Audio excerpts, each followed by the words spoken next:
Well, good evening, Archer families, parents and students. It's wonderful to be able to be together this evening. But the most wonderful thing about this week has been having children back in our school and it feeling like a school. Even today, when we have experienced wet break time and wet lunchtime and wet going home time, things that we often find a challenge in schools. I think we've actually quite embraced that today because it has been a little bit different and novel. I would like to really praise Year 11 students for the way in which they've come back to school. There's not been any fuss or any difficulty at all around any routines. They have modelled those perfectly to the whole school. And I think simply the timeliness of 11X for their very early lateral flow test has demonstrated what a superb year group they are. But parents, for everything you're doing behind the scenes to make that possible, thank you. We are incredibly grateful for the very smooth and consistent start that we have had in the return to school this week. And I don't underestimate the role that you have played in that. But of course, this evening is all about ensuring that we are, as a home and school together, consistent and clear about what we now need to do to secure the very best outcomes for our Year 11 students, based on the fact that exams have been cancelled by central government. And in a moment, I'm going to move over to a presentation, which I'm going to very deliberately take you through in quite a step-by-step way. But this evening, I am delighted to be joined by Mr. Oakley, Dr. Morrison, Mr. Gillow and Mr. Mustafa, who are all here with me this evening to ensure that you have access to all of the key personnel that you need as we proceed through this quite complex period. And I can't deny that or take it away, and I shan't. The Q&A function is available to you this evening, parents and students, and I would actively encourage you to use that function. Please know that every question is valid, helpful, and may enable us to develop what we're doing or to secure better work. But also the question you ask may enable another parent or child to understand something better or to see how something fits together. So there is no silly question during this process. Mr. Gillow is going to manage that Q&A function this evening. I'm going to go through my presentation first because I hope that will provide a solid basis of understanding, and then we will move into Q&A. So please do put questions in there as you listen to the information this evening. And my apologies that there is quite a bit of information, but I hope that in its very nature is helpful. Now, this presentation deliberately links from the presentation that we had before half term, where I took the opportunity and the space to explore what Ofqual was considering. And I hoped that enabled you to see why we were making some quite deliberate decisions at school level about our approach.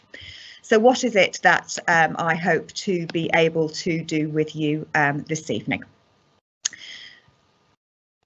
So first of all, the real objectives for this evening are to ensure that you feel informed about the next steps, bearing in mind that the next steps are all in quite a concertinaed period of time, that you have the time, both as parents and as young people, to feel confident and reassured and know what it is that's going to be expected of you and how we work together to do that. And there is then space to ask questions as well. And myself and Mr. Mustafa will mirror some of that in assembly tomorrow afternoon as well. What do I feel is key for you to know as parents and young people at this point? Well, it's a review of the Ofqual guidance, the key requirements, so that we have a shared understanding of that and we're not perhaps reliant on some media interpretation that may not necessarily be accurate or valid, or second-hand information based on discussions perhaps not from experts. So what I want to do is to set out a very clear framework that we are all working from and to the same thing. And a strong sense for you as parents about what this means for your child so that you can best support them and then what happens as a result. But what is essential here is that we work together. We have worked together for the last 5 years and it has been my privilege. But perhaps that comes under a little bit more scrutiny over the next few months, as it always would do at this stage in Year 11. And it's just remembering all the time that home and school are seeking the same thing, happy, confident and successful young people. I said it was my privilege and it truly is, and I want to ensure that our young people finish their time at the Archer best placed for those wonderful futures that they have ahead of them as Archers. I think we must recognise that this is not a perfect system.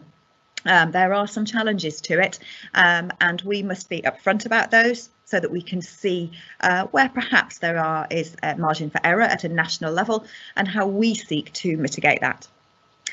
And to understand chiefly as part of that, that a process is trying to be secured here that is aiming to produce exam results without exams.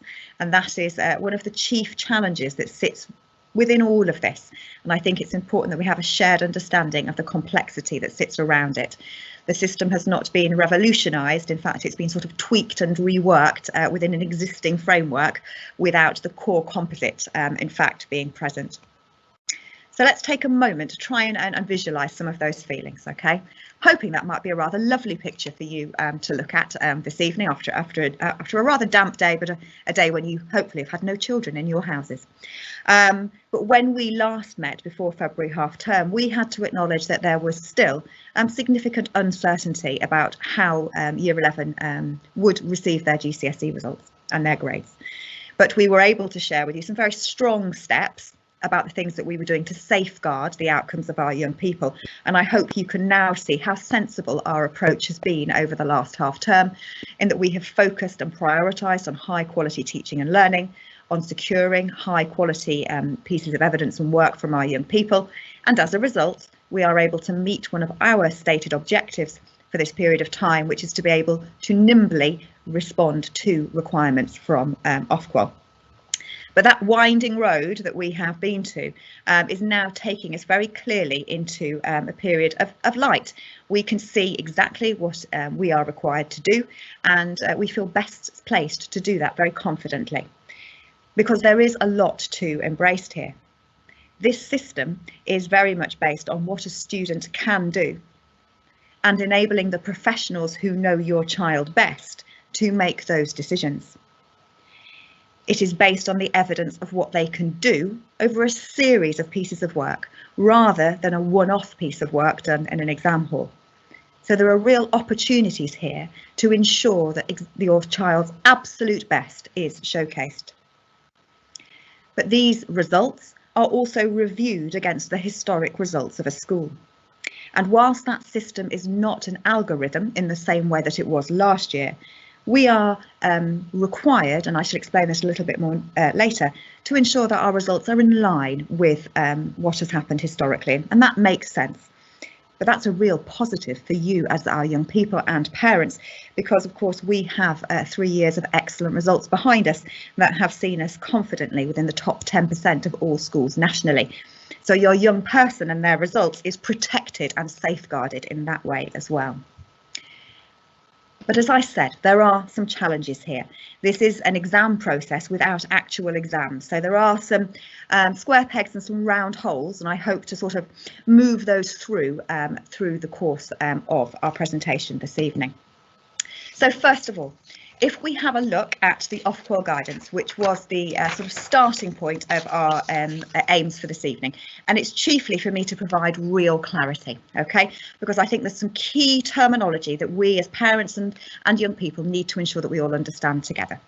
So ultimately, Ofqual has ruled that teachers will assess the performance of young people based on the content that has been delivered, and that ultimately leads to a process of teacher assessed grades. Now, those decisions must be based on a breadth of evidence, and I'm going to deliberately use that phrase quite a lot tonight because it is a very high profile phrase, rightly so, in the Ofqual guidance, and that's a real change from what we were expected to do last year. It's a real positive change, because ultimately the breadth of evidence must demonstrate the performance of each young person in each of their subjects. Weighting must then be given to each of the pieces of evidence that has been produced by a young person, and the school must decide what that evidence is going to be. And schools are encouraged to put more weighting on work that has been produced towards the end of the course, okay, to ensure that young people have had every opportunity afforded to them. I must, as head teacher, formally confirm that sufficient content has been taught to be measured by each piece of evidence. And that is a reinforcement that the assessment mechanisms that we are using are a true recognition of the things that a young person has been taught by their teacher. Coursework should be used, and that is a real strength, but there is no external moderation by exam boards as there usually would be. There are some specific requirements and considerations for art in relation to the portfolios, to English language in relation to the speaking and listening results, and also to foreign languages for the speaking exams. So there are some specific places where we must put specific safeguards in place. Ofqual is clear that it must be no easier or harder for a student to achieve in line with their ability to previous years. So it's a very reassuring statement. And the grade must be decided based on the standard the student is performing at, rather than what might happen if or any kind of projection. Teachers must make a holistic judgment based on the breadth of evidence, and that should be from work completed in the classroom or remotely. The thing that we have to be able to do is to have a strong security that the work produced is the child's own work. Exam boards recognise that there may be some differences in outcomes because there are no nationally established standards, and that of course is a challenge in different ways, particularly around grade boundaries and grade descriptors. We must continue to balance now teaching and assessment, which is what we were already intending to do. We decide when assessments take place.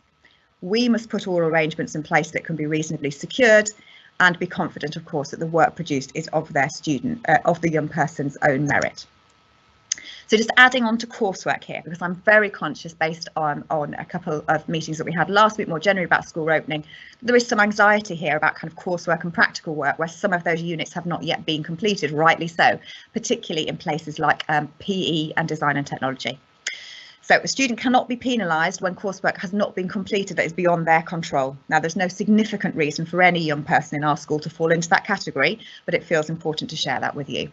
We must mark all coursework using the normal mark scheme and objectives. So for most subjects, that's no different to usual, but we no longer send any of it off to be moderated and checked, and no external people come into school to check the work. There will be no further adaptations to coursework requirements than those that you have already been issued with back in September. Now, this, of course, has issue of kind of support materials and mini assessments has been talked about a lot in the media. So I feel it's important to ensure that we are all clear about what this means. So at the moment, Ofqual is saying that exam boards will produce a materials package that includes questions, mark schemes, data about how students typically perform on individual questions, etc. And that they will also provide mini assessments that can be used by schools but are not compulsory. Now, we are yet to receive these support materials or have any of this documentation, but we are expecting it to be received by the school imminently, and I'm going to talk about how we're going to approach that in a moment. In terms of content, you will remember my earlier point that as head teacher, I have to sign off in terms of what content is going to be assessed, and I have to be confident that we're only assessing what our young people can do. And this point here just really reiterates that we must be really clear that we are enabling our students to be successful in their assessments based on the challenging experiences that they have had this year. Now, in terms of quality assurance, whilst these issues have less to do with how you as parents and young people will experience Year 11, I feel it's really important for you to be really confident on the systems that sit behind what we're doing and why we're doing things in a certain way to ensure that you feel really confident about what we're doing. So these elements of the work are more for us as school leaders and teachers, but I hope they enable you to see what sits behind the ways in which we're doing some things. Because this is a very process heavy approach and it is very paperwork heavy. But I believe that that's actually appropriate and very valid. We are talking about children's GCSEs here, and it should have an appropriate level of paperwork and thoroughness that sits behind it. And we are very much embracing that because we feel that it is important for our young people and important for you as parents. So in terms of quality assurance broadly, the exam boards have committed to working together, and they have said that our internal quality assurance mechanisms will be used to check our results and used to test against previous results. Now that's an interesting one here, and I'm going to reference that again a little bit later. But ultimately, we will have to be able to demonstrate that we are performing in line with, broadly, the results that the school has historically had. Now, of course, young people are different year on year, and the lack of a need for an algorithm this year makes this a much fairer system. But of course, there have to be some safeguards that sit around that to ensure that schools don't perhaps just put a 9 in for every child in every subject, because that isn't appropriate, possible, or reasonable. So we would be looking to be broadly in line with our results, knowing that some children may be up a bit or down a bit this year compared to previous academic years. But of course, our mock results and our January reports, both sets of data that you have had, would suggest that this is a very high achieving year group that is set for real success in their GCSE results. Exam boards will also sample evidence, so they will ask for copies of policies, or they may ask for copies of particular sets of evidence that have been produced by certain subjects, and they will sample that across different schools. So we must be prepared for that. We've already taken a lot of steps there to be ready, as you are already aware. So we must have a formalised approach, and we must have policy and documentation, and everybody must follow that policy and documentation. Now, much of that is normal school practice, and we have it in place already, but it's about ensuring that all of those processes are fit for purpose under this set of circumstances. We must decide whether we are using mini assessments, these exam board assessments, as part of our breadth of assessment, and I shall highlight that with you in a moment. And we must have a formalised internal standardisation arrangements that secure consistency and maintain standards, and have an internal grade sign-off system. Again, we have these things in place already for internal exams and for things that happened last summer, but we've just taken the opportunity over the last 10 days or so to review those and to tighten up a couple of our policies so that they have the opportunity to go through the governing body. I then have a series of forms that I have to sign, one of them being that I have to sign off to say that all of our processes are as agreed, and that we have then followed all of those processes in school. And you'll see why that's so important when I touch on appeals a little bit later. Now, in terms of external quality assurance by the exam boards, and again, this is more to do with what we have to do than with what happens for you and your child. But again, I think it's important for you to know what's happening behind the scenes so that you can see the validity of the process, and that you can see how robust it is, and you can see why we might approach things in a certain way. So, exam boards, first of all, are going to complete a checking exercise to ensure that schools understand their requirements. Schools will then sample evidence at a subject level, and we must demonstrate, based on our processes that we have decided and put into policy, how we have met the set outcomes of the exam boards. So a lot of our policy refinements, as I've mentioned over the last 10 days, have been about ensuring that our policy and processes can lead us to the outcomes of the exam boards.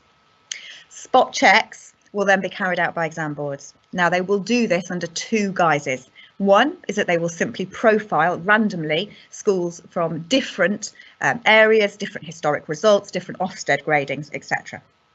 The second is that they will select some schools based on risk. What will trigger that spot check is if a school submits grades that are very out of kilter with historic results. So this is about ensuring that schools are all approaching this with the same level of fairness. Also, some of that might be triggered if results felt very out of kilter last academic year, so that might already have put some schools into a risk bracket. But that's another reason why we must ensure that we are working within the profile of our historic excellent results, and that then where we go above, below, around those results, we have a strong evidence base around them.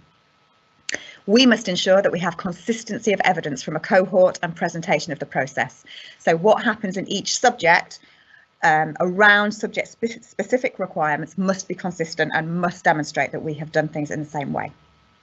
Now, exam boards will only change grades based on their spot checks if they feel that this represents a reasonable exercise of academic judgment and not a marginal difference of opinion.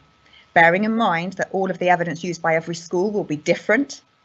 I think that's quite an important point to note there, that it is not about, oh, well, I think this about the way in which that poetry essay has been written. In fact, it's no, they follow the processes. We can see why that decision has been reached. OK, so they are seeking to support the judgments of the school where process is strong. And again, I must sign off on those processes. Now, when we met a few weeks ago, I outlined to you the things that Ofqual was considering in relation to appeals and results.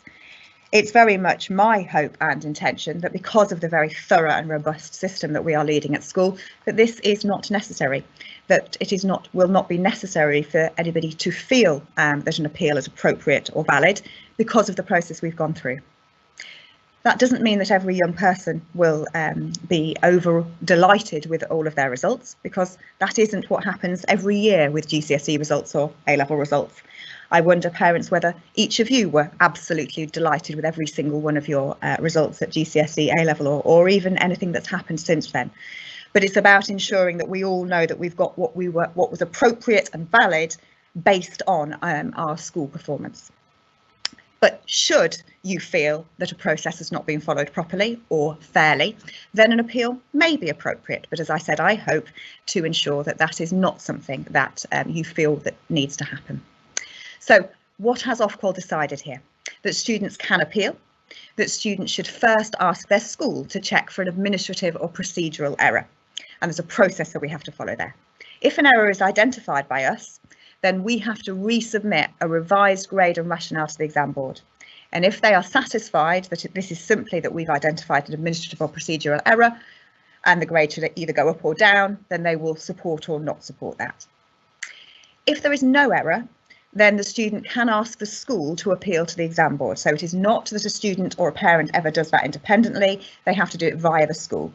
And what do we have to do? We then have to submit the student's grades, their appeal, and provide the evidence used by the school to reach the grade, including the paperwork outlining the outcomes of the first internal administrative appeal. The exam board will consider if the decision of the grading by the school reflects an appropriate exercise of academic judgment. So again, remember, they will be reviewing different bits of evidence from every school. So they've got to make an oversight based on how a school has judged that information and whether they followed their stringent processes appropriately enough or not. The exam board will then either uphold the decision of the school or reissue the grade based on their review of the evidence, noting, of course, that it can go up or down at that point. The exam board will include within their review a review of whether we followed our processes appropriately or not. And of course, if there's concern that we haven't, that might trigger a wider process of review, which would only be appropriate, of course. It's important to note at this point that GCSE Results Day has been brought forward to the 12th of August. I shall touch on that a bit later. We must tell students all of the evidence that is being used to make our decisions for each subject before the grades are submitted. I'm going to outline that process to you in a moment. But my goodness, what an opportunity here for our young people compared to normal, when everything's based on sitting in an exam hall for 6 hours. Now it's about, well, we've already done this piece of work and now we're going to add this piece of work. Opportunity here, parents, young people. But we must not tell a student in advance the overall teacher assessed grade that we submit. We're not permitted to do that. I think it's really important to highlight to you now that A-level appeals will be considered in advance of GCSE appeals.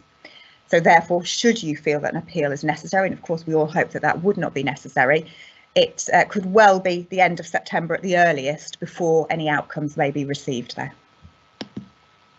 So let's just look at a summary here of these key points, and then let's look at what that means for our young people, our staff, and you as parents.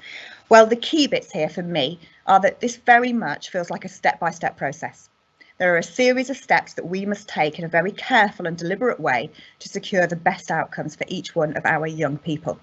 And that comes from being transparent, it comes from being clear, and it comes from being consistent. We've set ourselves up very well for this based on the way in which we started the academic year, knowing that there was likely to be some changes to how GCSEs were sat this summer. Wasn't necessarily expecting them all to be completely cancelled, but was expecting things to be done differently. And then, of course, over the last half term, we've begun to review and refine some of our policies and procedures, again, with a strong sense that an idea of a kind of learner portfolio and evidence approach would be required. So we build a student's grade from a breadth of evidence. The results should be broadly in line with the historic patterns of the school. Each young person, and you as their parents, must have a clear understanding of how that grade has been determined. Internal quality assurance must be robust and evidenced. We must be very consistent and clear in our decision making. The physical evidence must be readily available. And as you know, we have an exam store at school, and all of the mock exams, for example, have been catalogued and stored. And there's further work now that has to go on with historic work that's been completed and future work that will be completed within our evidence store. The journey of decision making must be clear. And sign-off processes must be very formalised, and we're held very accountable to those. And as I said, I think that's right and proper.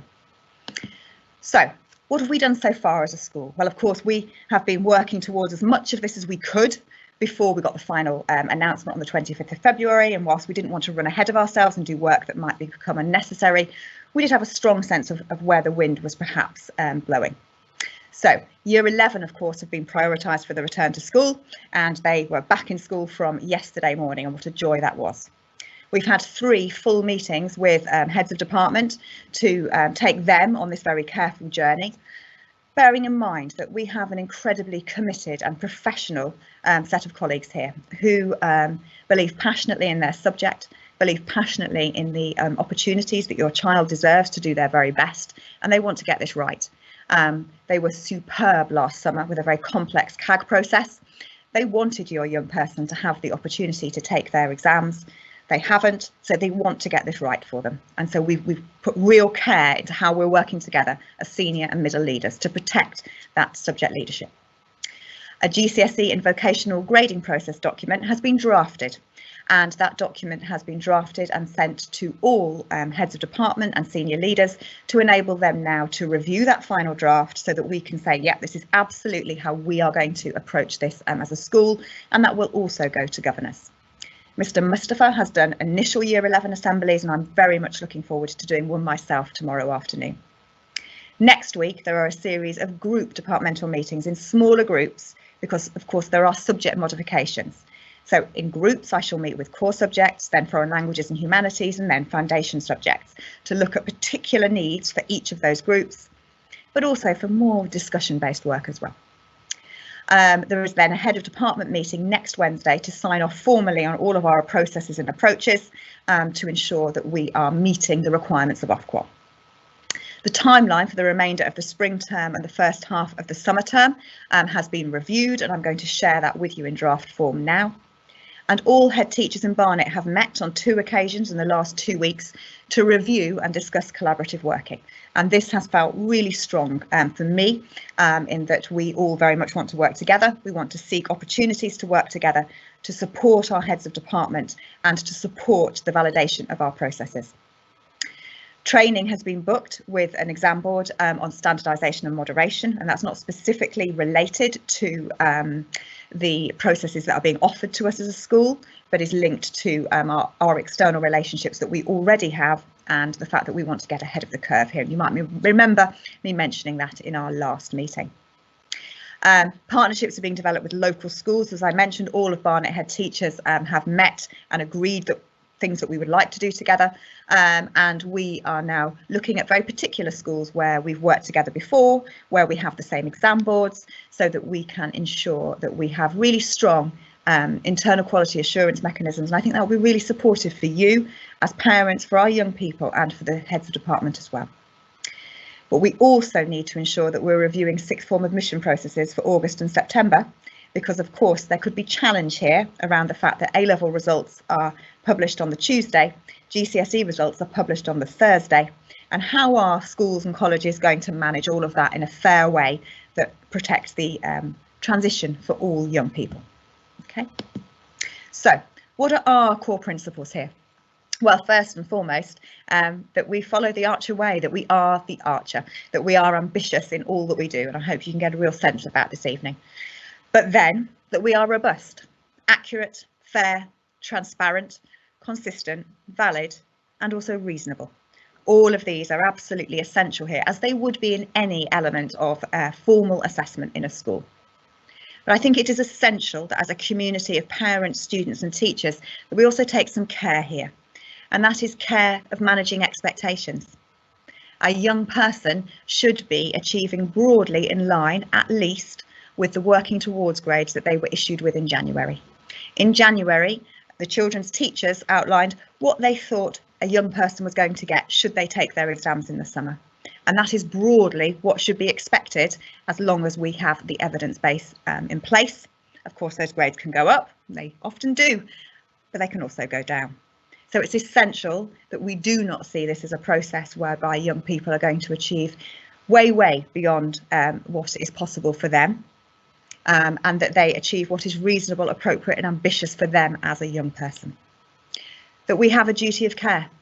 I do to my staff, The workload implications of this process are significant, and I'm sure you've already worked that out. That won't stop us. We will embrace all of that because of our commitment, but it's something that I must be very aware of. But also to our students, what a period of challenge they have been through. They've been at home for the last 8 weeks. They're suddenly back in school. They've been told that they're having reduced exams, they're having exams, they're not having exams. What a roller coaster they have been on. And now in a very short window of time, they're going to have to do something that we've told them is so important for so long. So that duty of care for them is something we're acutely aware of.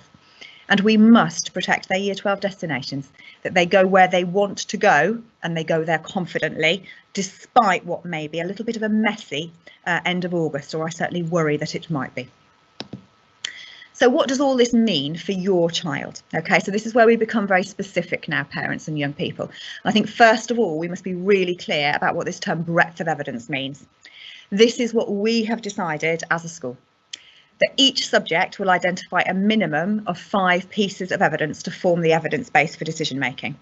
Now, this will be applied slightly differently in subjects with coursework units, but ultimately we're going to define a breadth of evidence as being a minimum of 5 pieces of work. Now, this evidence base is likely to include key pieces of work, such as the October depth assessment fortnight, the December mock exam, etc. Okay, but subject leaders are still finalising those decisions, because what we don't want to do is to disadvantage any young person. We want to ensure that the evidence base we're using is the best projection of what they are capable of.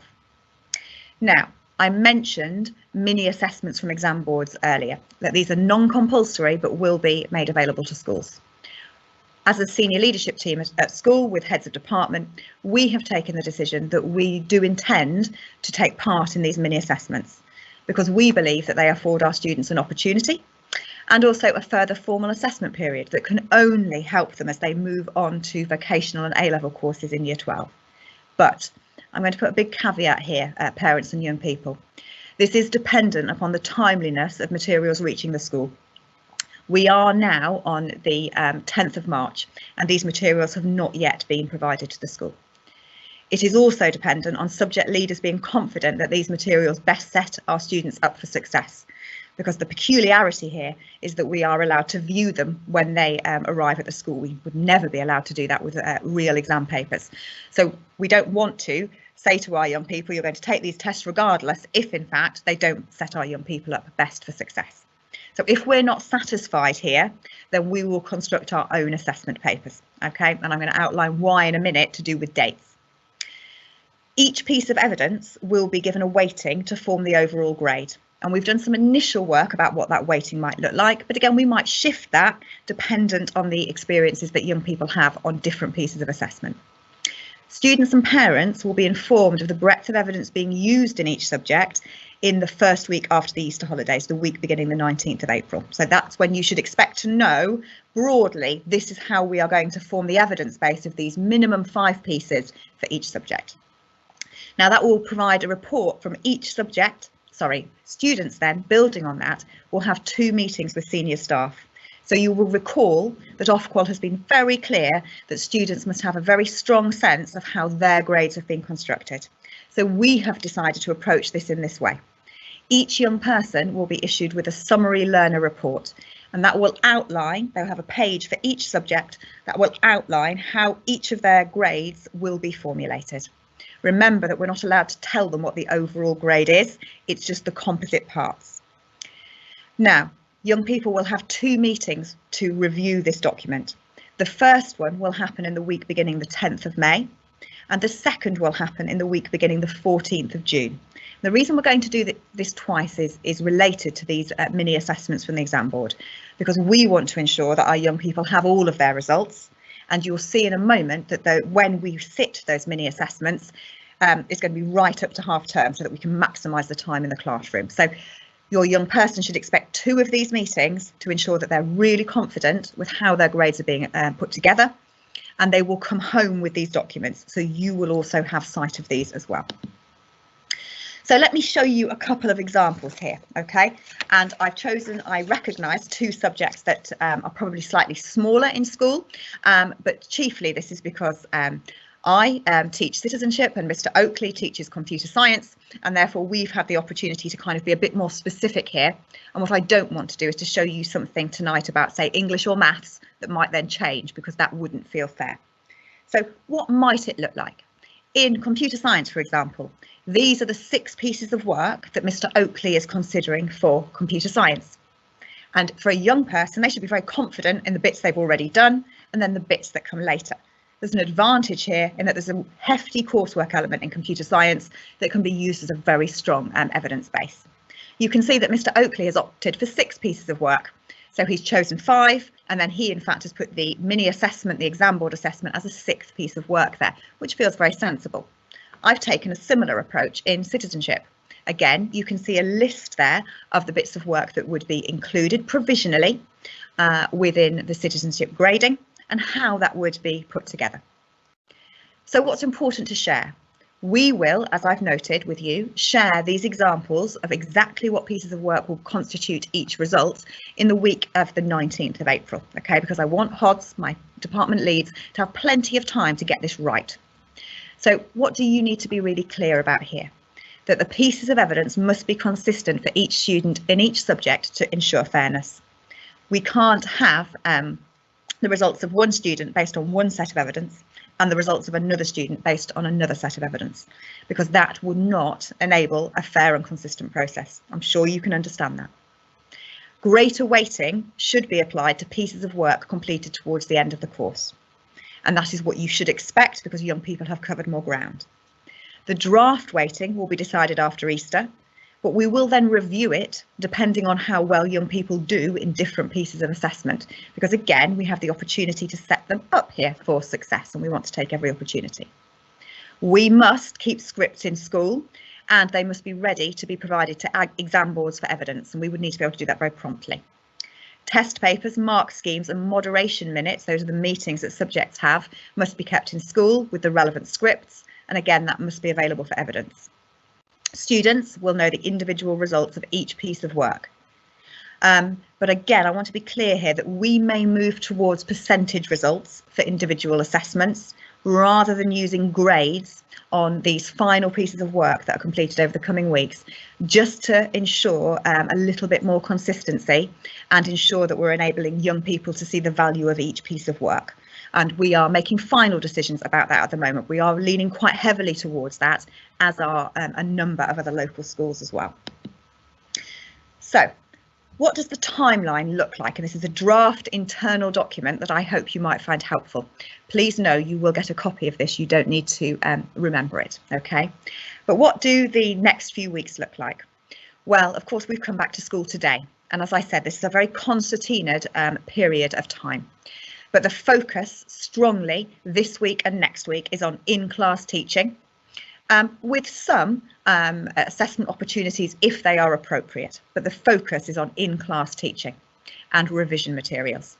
Then in the week of the 22nd of March, as you are all very aware, the EBAC mock exams happen and young people have had revision guidance and revision information there, and they've presented as being very well set up for those exams on their return to school.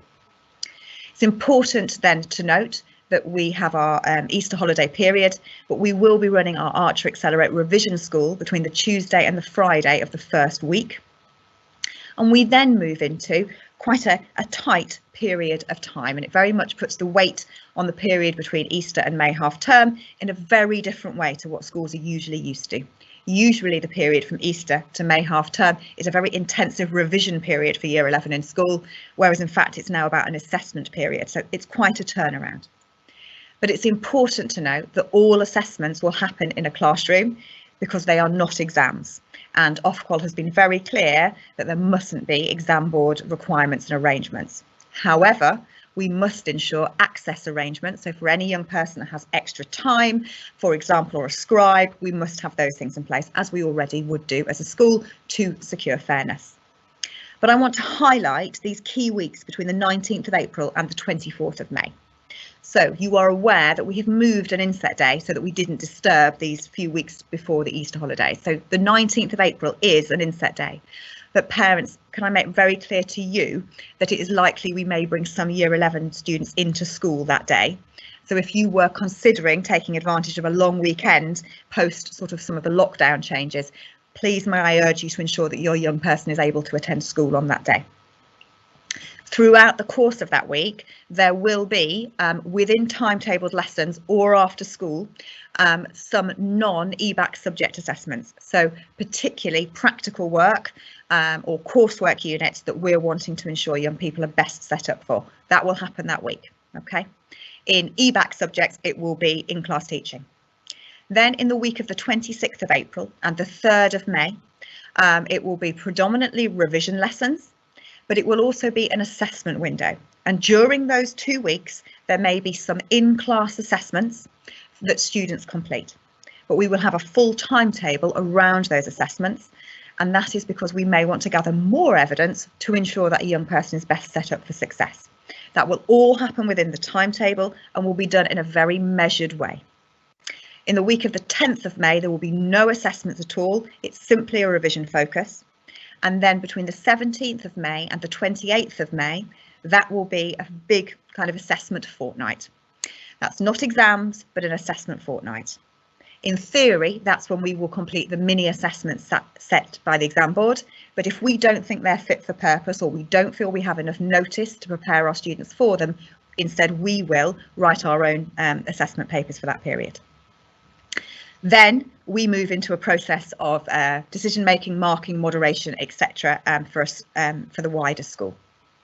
Now, if you have younger children in the school, it's important to be aware that there will be some implications for wider school, and I shall share all of this with parents next week in the whole school once I've had the opportunity to sign things off with my subject leads.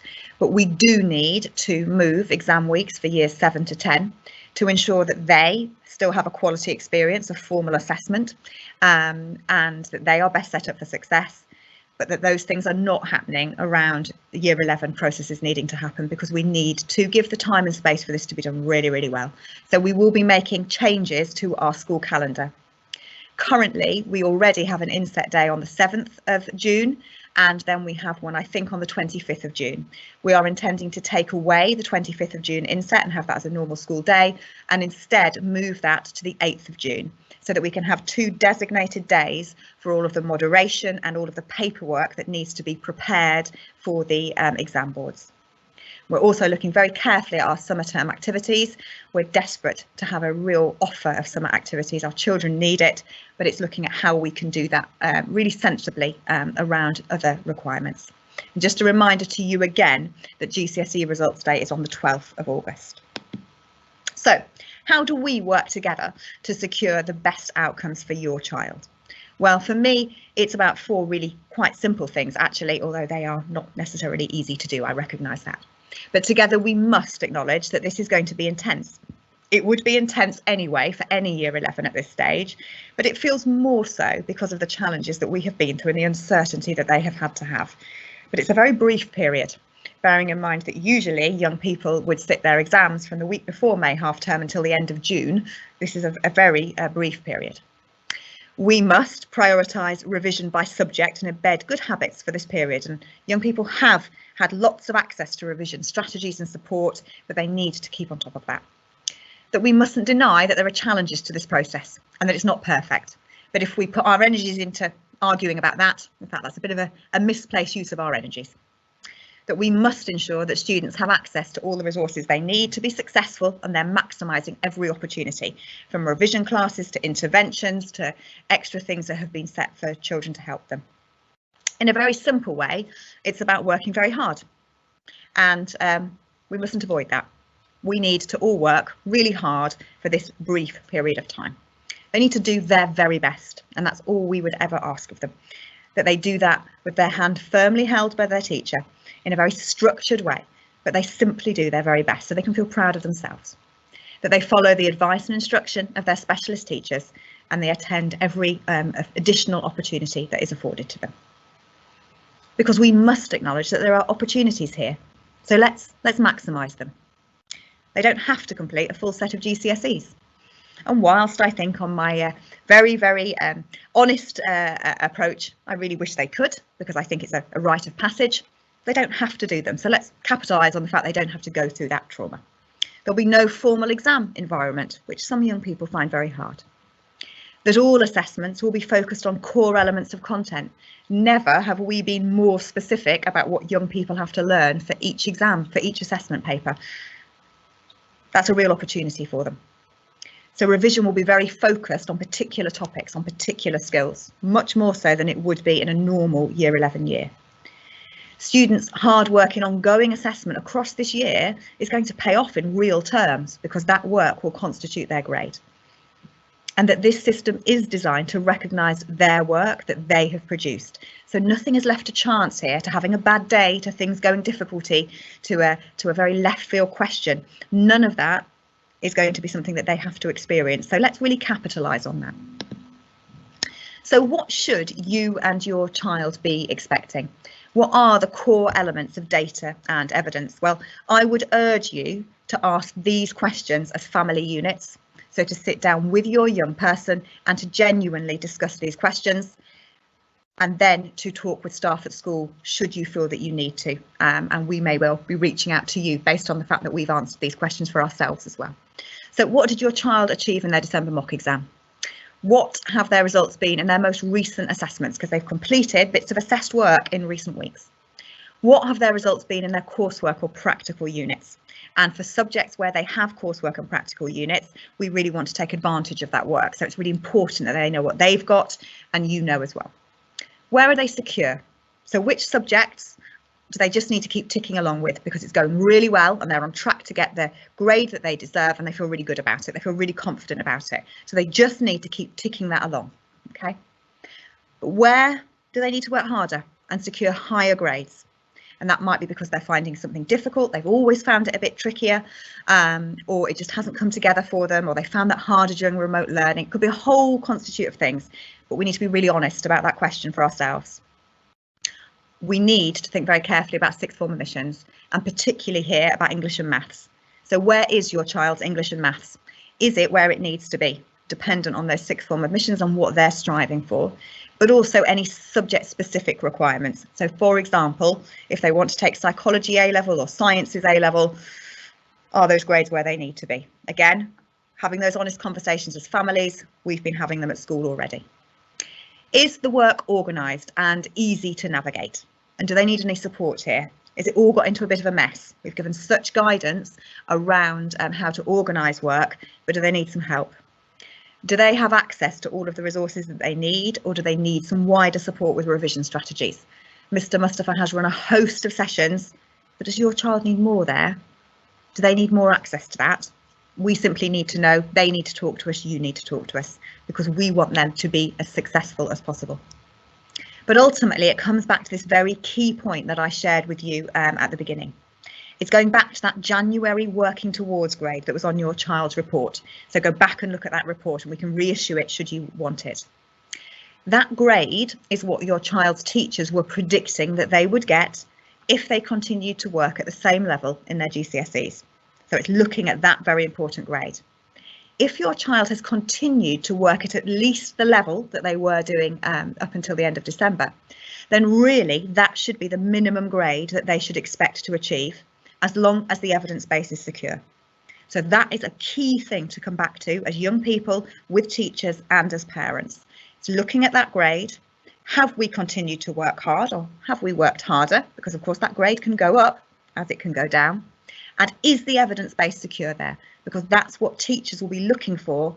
And that's why those evidence windows are a bit flexible to ensure that we can generate that evidence, and your young person is best placed to do that. So in terms of assessment, what happens here then, please? You already are very familiar with the March mocks timetable, and I'm going to show that to you again in just a moment. We will then publish all revision resources for the assessments that happen after Easter, and that will include all of the different assessments that we may do during that period of time, including the exam board mini assessments. And that's just a reminder again that if we don't feel we can publish that information to you before Easter, that may be a reason why we choose not to do them and to do internal exams instead, because we want to enable our young people to be confident, and we would never send young people off before Easter without revision materials, usually in Year 11. We will then publish the assessment timetable, including coursework and practical units for after Easter. But remember, assessments will only happen in those marked weeks that I showed you earlier. We'll also publish the Archer Accelerate timetable, and in fact, I think you'll get a draft of that with the bulletin this Friday. After Easter, we will publish the March mock results, a reminder that we may just give those in percentage format, dependent on the reviewing of our systems at school level.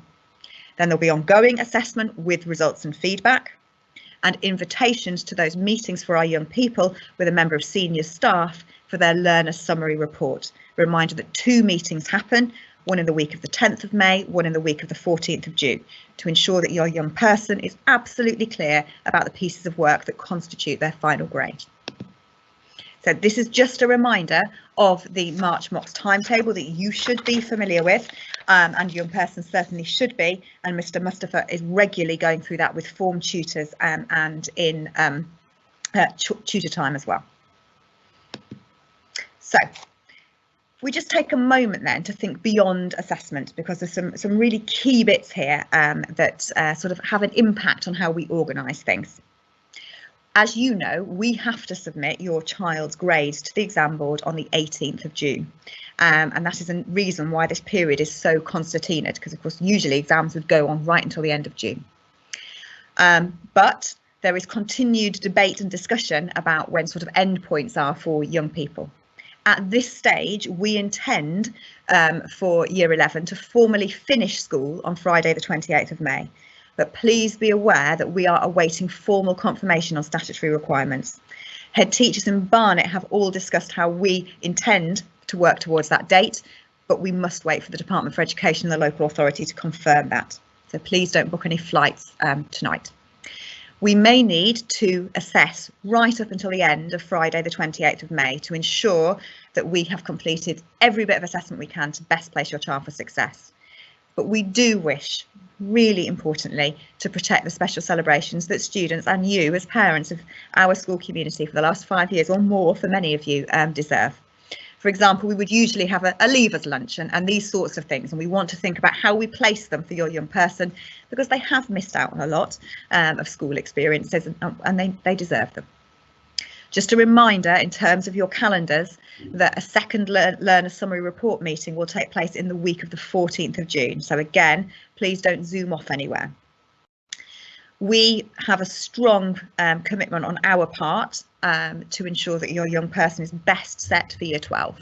And last year we had a hugely successful Year 12 preparation programme as part of the Archer graduate scheme, and we did that in collaboration with Woodhouse.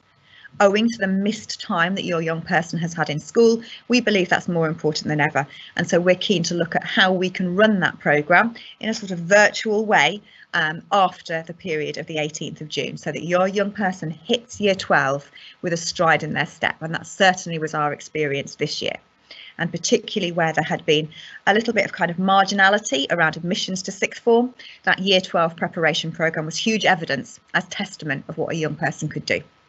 And then, of course, it's thinking about the leavers lunch, assemblies and balls. Now, you will be aware that at the moment the government has provisionally said that lockdown will finish on the 21st of June, but we don't know that. So all of this is subject to those requirements. But we are considering whether we may be able to have a leavers ball on either the 25th or the 1st of July.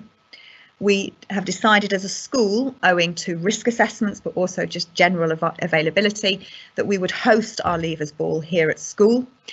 So parents, I'm going to need a really impressive parent committee to turn the Archer Academy dining room, sports hall and outside space into the most spectacular place that you've ever seen, so that we can perhaps take on the Savoy. So we might need some help there, parents. I know many of you will be very willing to help. But of course, this all depends on national guidance. All depends on what is appropriate and what we can do safely. And then if we just take a note, please, on life beyond Archer, because unfortunately your young person does move on from us at the end of this academic year. So in terms of sixth form admissions, Barnet schools and colleges are seeking to secure a common framework here, because there are real challenges for schools in the fact that A-level and GCSE results are published in the same week in terms of how these routines have to happen to secure post-13 admissions and post-Year 11 admissions. Now, because we work in a very particular relationship with Woodhouse, we're kind of trying to set some of the framework through that relationship. So at the moment, myself and Mr. Rubenstein are looking at the following: that there would be an online enrolment system on the 12th of August that young people would have to do quite promptly. And then offers would be made from the 23rd of August. So there's going to be a window there of about 10 days where young people would have to wait on confirmation of their offers, whilst the college deals, of course, with its year 13s. Now, this is not set in stone, and this needs to be ironed out with all other sixth form providers in our area. But I think it's important to be clear now so that we know what we're working towards. And I would say, families, that you must please plan for some availability during this period to ensure that we can best support you and your young person in going where they want to for their post-16 education. So again, just a bit of flexibility around this period of time. These dates are quite different to what we would usually work within. So in a moment, I'm going to hand over to Mr. Gillow and then to all of you. But what would I say is essential here? That we do this together, that we all want the same thing, which is our wonderful young people who we've had the privilege and pleasure to be as part of our community for the last 5 years, feel they get to finish their Archer journey in the way that they deserve, which is with aplomb, which is with style, which is with a real sense of achievement, and that whatever has happened over the last year, that doesn't take away from their Archer journey, that we want to protect that, and how deeply important that is to me and to my staff. That they and we do need to work very hard for this period of time, and we simply need to acknowledge that that's a fact, and that we need to put our heads down for what is a relatively brief period of time. That long summer is ahead of them, the longest they'll probably ever have until they do their A-levels. But we do need to acknowledge that we just need to bite the bullet there. Ongoing dialogue is going to be crucial, and I hope you can see that we've marked out very particularly how we will communicate with you and how we hope that you will communicate with us. That well-being through this period is essential. Whilst I'm saying we must work very hard, that must be within a framework of support and care, and I hope you know that always comes first for us, because we want our young people to go to their Year 12 destination of choice with their experience, skills, and everything that they have gained as an Archer. So we do it together, hands firmly held on both sides. Okay. Well, parents, students, I hope you feel that that's given you a level of detail that demonstrates what happens next and how seriously we are approaching this. But I'm going to hand over to Mr. Gillow now, and please, if you haven't put your questions in the Q&A function yet and would like to, please start doing so. And I hope that I'm able to help as much as possible. So, Mr. Gillow. Thank you. Good evening, ladies and gents. So the first question is very specific around English language speaking exams. Some students didn't get a chance to do that, and I'm just wondering whether there'll be an opportunity to do so. Yes, so you may have noticed, parents, and thank you, that's a really good specific question, that there are some specific requirements given to the school around English language, art and foreign languages. So we have to make a specific entry, should we choose to, around the speaking and listening exams. As a school, we would choose to, because that historically is something our young people have done very well at. So if a young person hasn't done that for some reason, then absolutely we would ensure that they have that opportunity. Okay, thank you. On the actual results day, are we aiming for that to be an in-person event, or is that something that will be emailed? We are intending for that to be an in-person event, and this summer we had an in-person results day. I do not believe it's appropriate that young people simply get their results in an email or an envelope. I want them to have the support of their staff. And I am so proud of my own senior team who have already reorganised their holidays to ensure that we are all here for our young people on the 12th of August. So it will be in person, because there's a lot of work that comes after those results as well. And our duty of care there is something we take most seriously. Thank you. Just regarding the Woodhouse offers, I know we've just mentioned that August there would be some need for some flexibility there. Should parents and students be expecting any conditional offers based on their applications beforehand? And again, that's a very good question. So thank you, Archer Parent, who asked that question. Yes, absolutely. And because of the partnership relationship that we have with Woodhouse, we would be expecting to be able to share that information very soon, because it's usually kind of happened by now. So we would expect to be able to work with Woodhouse to make those offers. And if you join up that kind of working towards estimate, that kind of learner summary report, as parents and young people, you should really have quite a firm sense of, yeah, that's looking really possible, or do I need to think about that kind of plan B and plan C that Mr. Giller has talked about so many times before. Okay, thank you. Quite a specific one around the pieces of evidence here. Will it vary according to the individual student, especially perhaps if they were omitting the December mock results if they weren't very good? And thank you for asking that as a very clarifying question, parent. But no, we have to have a consistent evidence base for each subject. We can't have children having different pieces of evidence to form the grade within the cohort, because that isn't a fair test. And so whilst that may mean that one young person feels mildly aggrieved that a piece of work has to be included where they feel they did less well, and the other young person feels quite positively about that, that's likely to be a kind of up and down thing across different subjects. OK, and we have to accept that within the process that we are. And that's one reason why we are looking at further forms of evidence during this period of time. But we can't have different pieces of evidence used, because it wouldn't be possible for us to demonstrate how we have had consistent and fair decision making at school level. Thank you. With regards to changing our approach to going possibly towards percentages, will there be any idea given to students about what percentage equates to what grade? And thank you, parent, for that question. I think almost you could overhear the meeting that myself, Mr. Oakley and Mr. Morrison had yesterday afternoon, where we were debating exactly the same thing, potentially. But parents, I think it's important to be really clear that at the moment we don't have what could constitute a grade boundary for 2021. In fact, the only firm set of grade boundaries we have are from 2019. And what we don't want to do is to create a false rhetoric. OK, so whilst we would give a broad approximate to best help a young person and you, we don't want to tie ourselves into a corner where in fact we might not be being wholly accurate. So we would give as much of a kind of suggestion of what that grade might be as is appropriate and accurate. Thank you. Following the second learner summary report meeting, will students get a kind of an idea of the grades that are going to be submitted, whilst not maybe getting the final grades that have been awarded? Yes, so on that document you would see each piece of work and each result, whether it be percentage or grade that they have got, and that should enable you to have a clear sense of where the trajectory of travel is at that point. Thank you. The next one is about accepting offers from Woodhouse in terms of on the 23rd of August. It's just specifically whether or not that would be remotely or in person.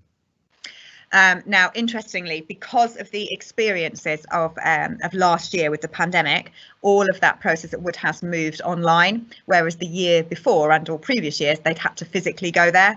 So I would be expecting that process on the 23rd of August would be online. But I have asked that question already of Mr. Rubenstein, and he's just coming back to me because they're, of course, working through their processes.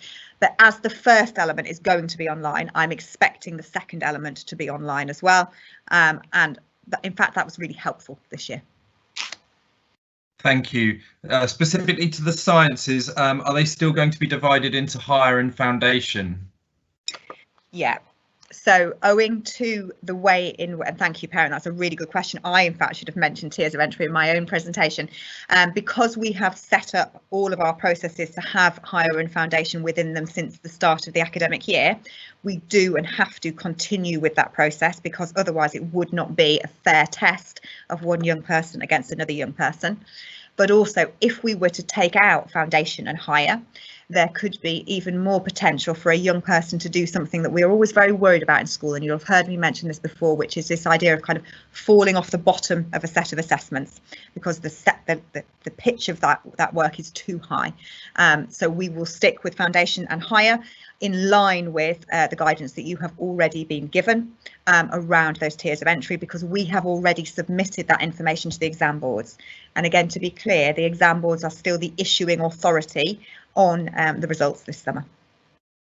Thank you. Can I just stick with science? And I wonder whether Dr. Morrison, you might be able to support here. Just a quick question about the March mocks in terms of triple science. Is there no biology mock?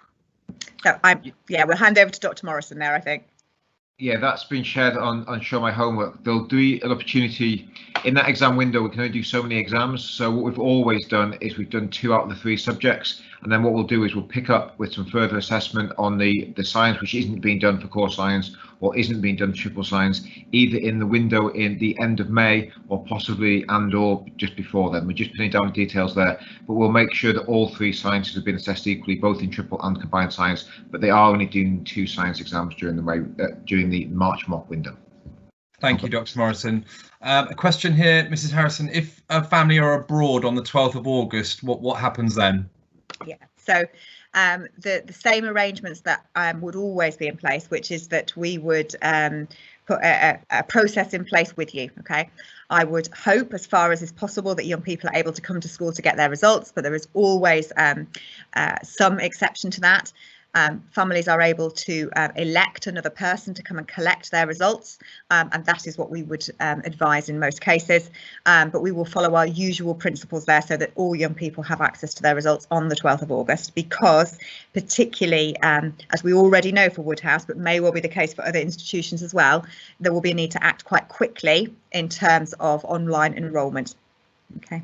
Okay, thank you.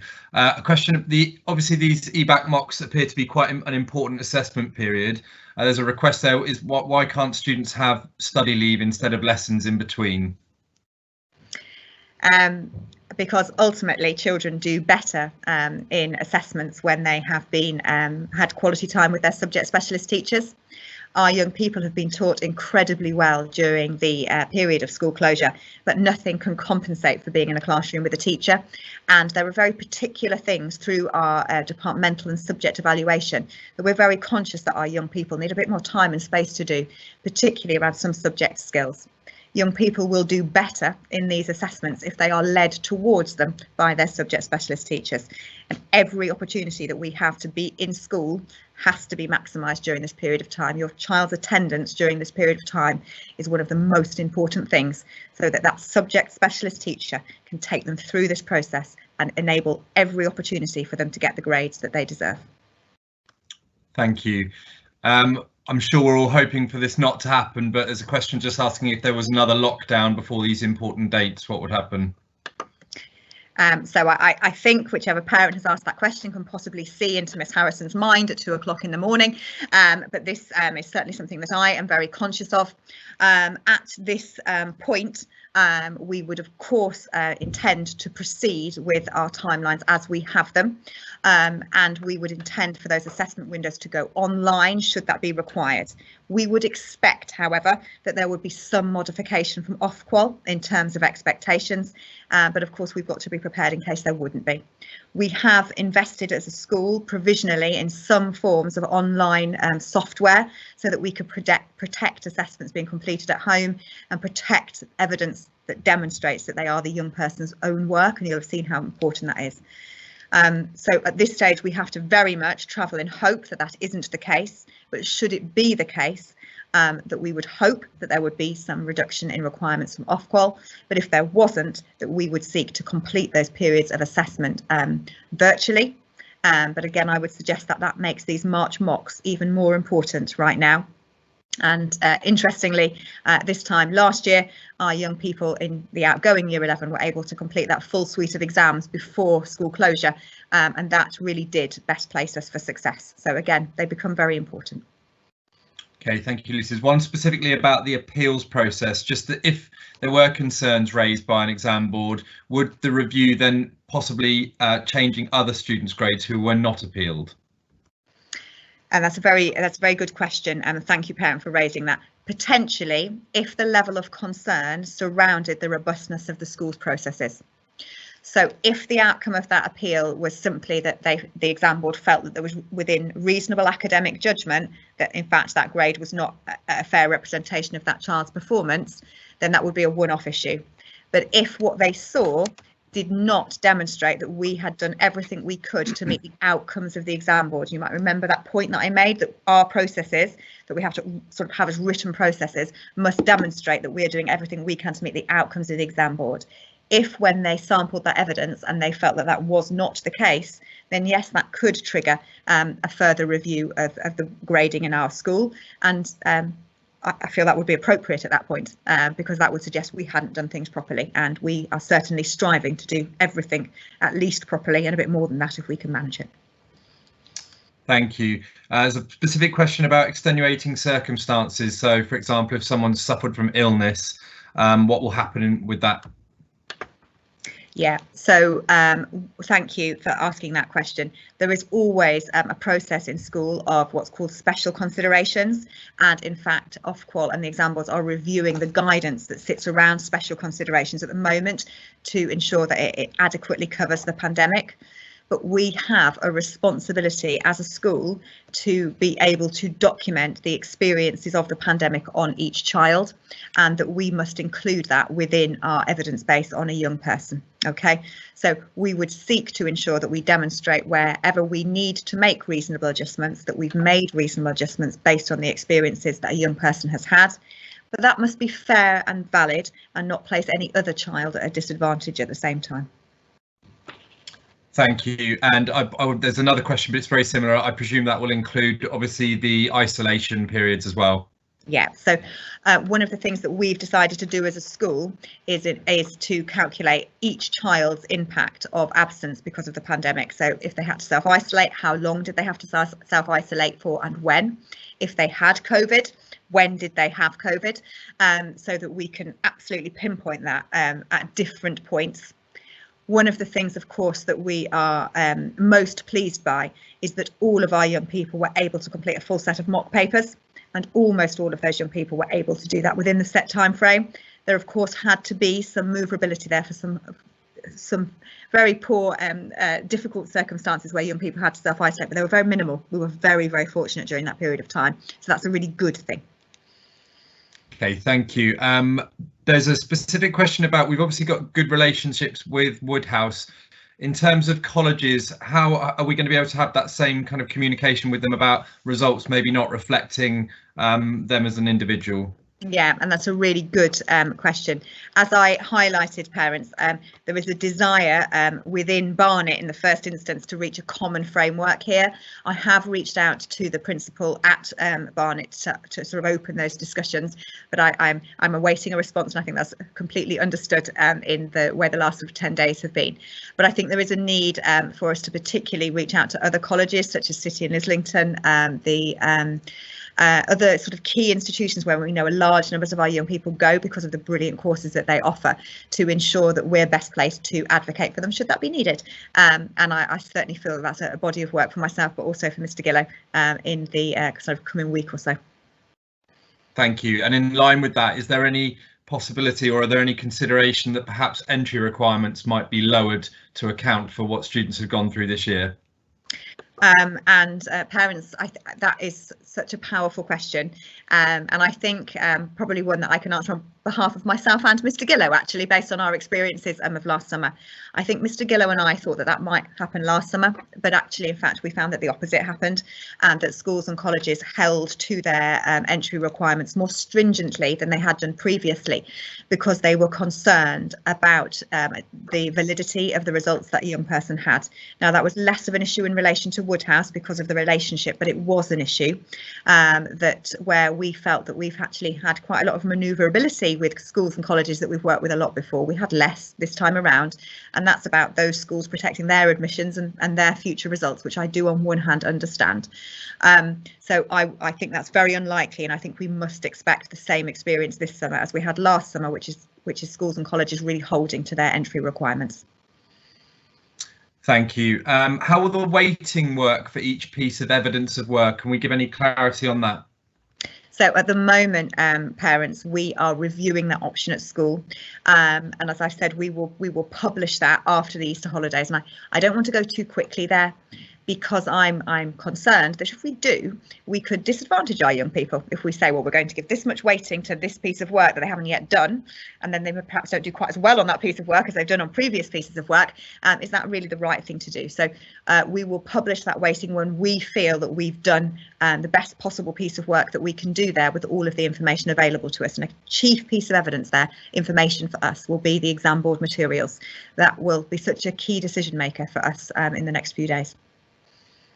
Thank you. I know you shared a draft there, Lucy, but the what's exactly happening between the 28th of May and the 14th of June, that bit seemed a little bit unclear to some parents. Yeah, so to be clear, at this point, we are envisaging that the 28th of May would in fact be the final day of formal schooling for our Year 11 children. But we are awaiting confirmation on statutory expectations there from the Department for Education. Usually, young people would finish formal schooling on that day and would only come in for exams. But of course, there are no exams after the May half-term period. So we are expecting that to be the case, and we're working together with all other Barnet schools and colleges to have a similar approach there, but we must wait on statutory guidance. The intention then would be that your young person is in fact not at school, and they have that long summer, very long summer, that they should be able to enjoy when they have finished their GCSE year. But we would want to be setting Year 12 preparation work during that period of time alongside sixth form colleges to ensure your young person is best set for work, for what happens next. We would be wanting to invite them into school for a meeting in the week of the 14th of June to sign off on their learner summary before that is submitted to the exam board on the 18th of June. And then we would be seeking lockdown requirements, of course, prevalent, to have our sort of celebratory events from the sort of end of June onwards and into early July. So there is some vagueness there, parents, because I can't be concrete about something where the Department for Education has not themselves published the information. But broadly at this stage, you should be expecting that your young person formally finishes Year 11 on the 28th of May, that they will need to come into school on the week of the 14th of June, that there will be a Year 12 preparation programme that happens during that period of time, but they will not be in school for that all of the time, and that we will be looking for celebratory events post-lockdown in the kind of end of June, early July period. Thank you. And I think the question that I've just published has been answered there. It's approximately a fortnight for that preparation programme I think we're looking at there, yeah. There are one or two specifics around going away, and I'm sure that that's obviously with people hopefully looking towards going away. Would the 23rd of August be okay to go away, or is there still going to be a need for students to be in and around the country for that? And parents, I feel really on the spot answering that question, because if you book your flights and then something happens, but I would say broadly, parents, that post the 23rd of August would feel a broadly sensible time to go, because one should expect that your sixth form place has been secured by then, broadly so. May I urge you to give yourself a kind of 24-hour, 48-hour window on the 23rd of August there, because it's much easier for us to help you and your child with their sixth form application if you're here and they're here, okay?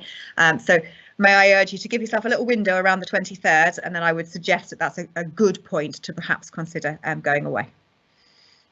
Thank you. In terms of just homework and moving into the next few months, are we hoping to continue using Teams there, or are we going back to Show My Homework? I think there's some benefits there about contacting teachers and where the work's saved, etc. Yeah, so all homework tasks that include revision set tasks will continue to be set on Show My Homework, and we recognise that our young people feel very comfortable and confident with that platform. It may well be that on the Show My Homework instructions, they direct the child to Microsoft Teams, because that's where the work is. But we recognise that Microsoft Teams doesn't necessarily alert the young person to what's there, and Show My Homework does that really fluidly. So Show My Homework is used to set the work, but it may direct them to Microsoft Teams to complete something or to find resources, particularly because Microsoft Teams is so strong at being able to provide a library of resources for young people without just posting lots of bits of work that can often feel a bit overwhelming. So a young person should always go to Show My Homework for their instructions. Thank you. We're very nearly there. in terms of the results, just another question, just in terms of can they be emailed at all, or does it have to be posted or collected in person? So the rules as they stand are that they have to be signed for by a designated person that you've told me about in advance. There's a form that you have to fill in, just bearing in mind, parents, that these are official GCSE results, or posted. OK, we will review that as JCQ review their guidance, but I would expect that to stay the same owing to the formality of those results. So it's just something to think about. If you're not going to be here, who could come and get those results for your child? And it's just worth having that perhaps secured now, as parents have had to do before. Thank you. And then finally, there's just a question about the relationship between the reports that have been seen in January and February. What is the relationship between those two? I'm not quite sure what you mean, Mr. Gillow. Yeah, I believe it's probably the mock results and then into their kind of reports that went home for LRD2. Right. OK. Yes. So the reports that you received in, of course, you received them in February. We'd done the work in January. So thank you for that clarity. But that report highlights the child's working towards grade as the teacher was predicting at that point. OK. So that report says what the teacher felt that your child was going to secure in their subject if they continued to work at least the standard they were working at in December.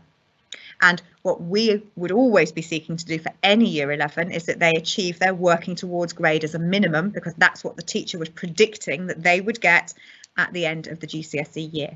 So what's important for you as families to do is to look at that working towards grade and think, OK, if that's the minimum we're striving for, where are they at the moment on that trajectory in terms of the work that they've produced? Where might they need to be upping it a bit? Where might they just need to tick along because it's going really well? Where might they need some more support? So that's a really important set of numbers to look at on those reports. OK, and finally, there's just one last question. There was some concern that mock results have been told that they would not be used in a final assessment. I'm going to pick that one up individually, but it's just to clarify that mock results are an important marker in this process. Absolutely, and we were always very clear, parents, right from September, that should we have to move to some process of teacher assessed grades, that mocks may have to be used within an evidence base. And we were very clear about that throughout the autumn term with parents and also with young people.